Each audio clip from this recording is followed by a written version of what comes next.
یہ اس وقت کا واقعہ ہے جب روئے زمین پر انسانی زندگی ابتدائی حالت میں تھی اور بی بی ہوا کے بطن سے ایک لڑکا اور ایک لڑکی پیدا ہوئے تھے۔ ایک ساتھ پیدا ہونے والے لڑکے اور لڑکی کا نکاح دوسری مرتبہ پیدا ہونے والے لڑکے اور لڑکی کے ساتھ کر دیا جاتا تھا۔ حابیل اور قابیل یہ دونوں آدم علیہ السلام کے بیٹے تھے۔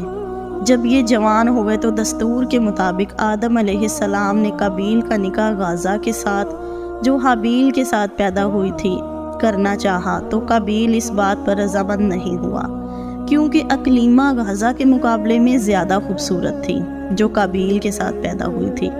آدم علیہ السلام نے قابیل کو سمجھایا کہ یہ اللہ کا حکم ہے، لہٰذا تم یہ بات مان لو، اکلیمہ تمہارے ساتھ پیدا ہوئی ہے اس لیے وہ تیری بہن ہے، اس کے ساتھ تیرا نکاح نہیں ہو سکتا۔